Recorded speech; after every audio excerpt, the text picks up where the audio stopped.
Hello friends, this is Shreya Sonal और आपका स्वागत है एजुकेशन बाबाजी में। ये है lecture 6 of our life processes. तो अब जो इसमें पढ़ने वाले हैं वो पढ़ने वाले हैं न्यूट्रिशन इन ह्यूमन बीइंग्स। तो इसको हम लोग एनसीईआरटी से लाइन बाय लाइन अभी पढ़ेंगे। इसमें कुछ कुछ टर्म दिया गया है एलिमेंट्री केनाल और कुछ कुछ टर्म जो कि मैंने पिछले लेक्चर में बताया था। तो पहले जाके वो लेक्चर देखो क्योंकि उसमें बहुत कुछ बेसिक बताया गया था। वो पढ़ने के बाद ही तुम इस लेक्चर को समझ पाओगे, इसलिए पहले जाके वो लेक्चर जल्दी से जाके देखो, उसके बाद इसको कंटिन्यू करते हैं। ठीक, तो इसमें सबसे पहले जो बताया गया है वो बताया गया है कि एलिमेंट्री केनाल जो होता है वो लॉन्ग एक्सटेंडेड ट्यूब होता है जो कि माउथ से लेकर एनस तक जाता है। ठीक, और इसमें ये ट्यूब में बहुत सारे पार्ट होते हैं, डिफरेंट टाइप्स ऑफ पार्ट होते हैं जो कि अलग अलग फंक्शन परफॉर्म करते हैं। अगर कोई भी हम फूड अंदर लेते हैं तो अंदर कुछ प्रोसेस होता है, उस प्रोसेस को हम लोग इसमें पढ़ने वाले हैं।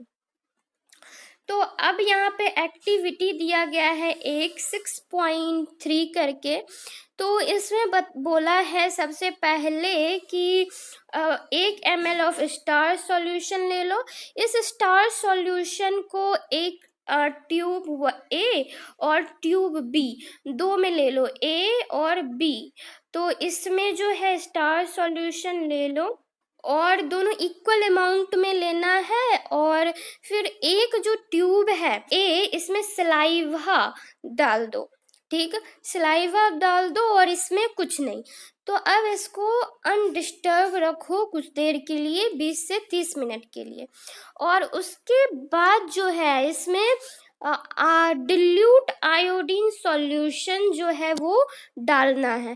ठीक, तो ये डालने के बाद तुम देखोगे कि ये जो सलाइवा वाला ट्यूब है इसमें कोई भी कलर चेंज नहीं होगा, जबकि ये बी वाला जो है इसमें स्टार्च जो है आयोडीन के साथ रिएक्ट करके ब्लू कलर में कन्वर्ट हो जाएगा। सलाइवा क्या करता है ना कि स्टार्च जो कॉम्प्लेक्स कंपाउंड है उसको तोड़ के स्मॉल शुगर में कन्वर्ट कर देता है, जिसके कारण इसका स्टार्च का जो है फंक्शन वो खत्म होके स्मॉल कंपोनेंट जो शुगर होता है उसका फंक्शन आ जाता है और उसके साथ आयोडीन कोई भी कलर शो नहीं करता है।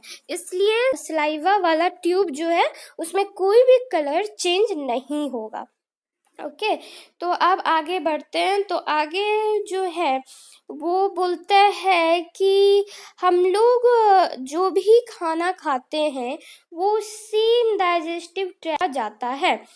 तो हम लोग को ये पार्टिकल, अगर कोई भी चीज को फूड को अंदर ले जाना है, जैसे कि ये ओसोफेगस है, फूड पाइप है हमारा जो ट्रैक है जिससे फूड जाता है, ये तो बहुत स्मॉल है, बहुत थिन है। तो ये थिन होने के कारण इससे जो फूड है वो जल्दी नहीं जा पाएगा, इसके लिए इसको स्मॉल तोड़ना पड़ेगा।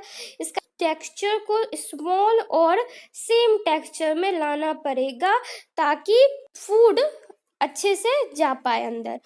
तो इसके लिए जो है फूड को पहले क्रश किया जाता है हमारे तेज से, उसको स्मॉल स्मॉल पार्ट में तोड़ा जाता है, क्योंकि जो हमारा केनाल होता है, फूड पाइप होता है, वो बहुत सॉफ्ट होता है। तो इसको जो है वेट किया जाता है हमारे माउथ में ताकि स्मूथली अंदर जा पाए। तो हम लोग कोई भी चीज अगर खाते हैं तो हमारे मुंह में पानी टाइप का आने लगता है। तो जो चीज पसंद हो वो अगर हमारे सामने रहता है तो हमारे मुंह में पानी आने लगता है। तो वो जो है वो सिर्फ पानी नहीं होता है, वो एक फ्लूइड होता है जिसको हम लोग कहते हैं स्लाइवा। ठीक, जो कि स्लाइवरी ग्लैंड से सेक्रेट होता है। स्लाइवरी ग्लैंड से सेक्रेट होता है हम लोग कुछ भी चीज़ अगर एलिमेंट्री कैनाल के अंदर लेते हैं तो उसको सबसे पहले स्मॉल मॉलिक्यूल्स में ब्रेक करना पड़ता है, ठीक। और ये जो करते हैं इसको हम लोग एक बायोलॉजिकल कैटलिस्ट के द्वारा करते हैं, जिसको हम लोग कहते हैं एंजाइम्स।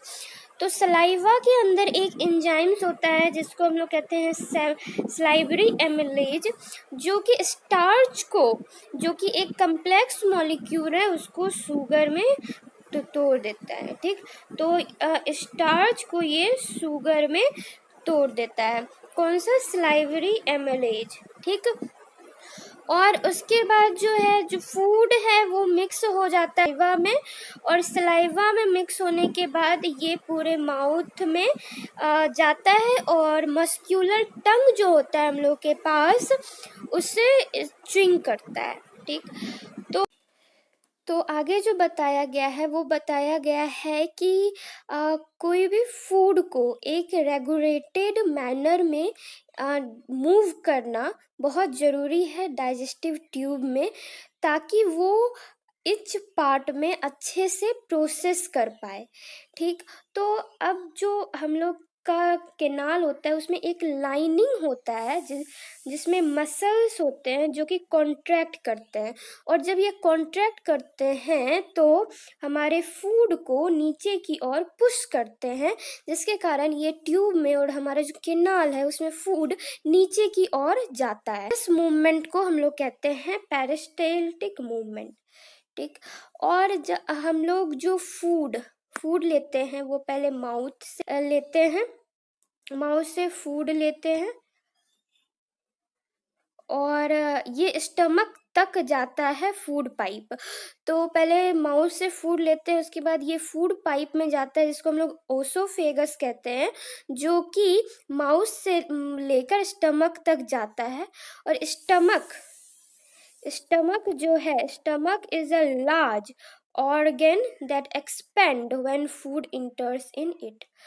तो स्टमक जो है एक लार्ज ऑर्गन है जो कि एक्सपेंड होता है जब उसमें फूड जाता है, और इस के पास एक मस्क्यूलर वॉल भी होता है जो कि फूड को मिक्स करता है डाइजेस्टिव जूस में। ये जो डाइजेशन का फंक्शन है वो गैस्ट्रिक ग्लैंड के द्वारा परफॉर्म किया जाता है।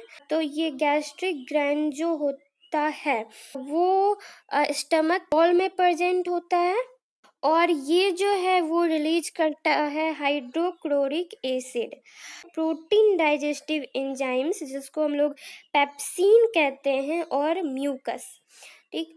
तो यहाँ से कुछ फंक्शन दिया गया है।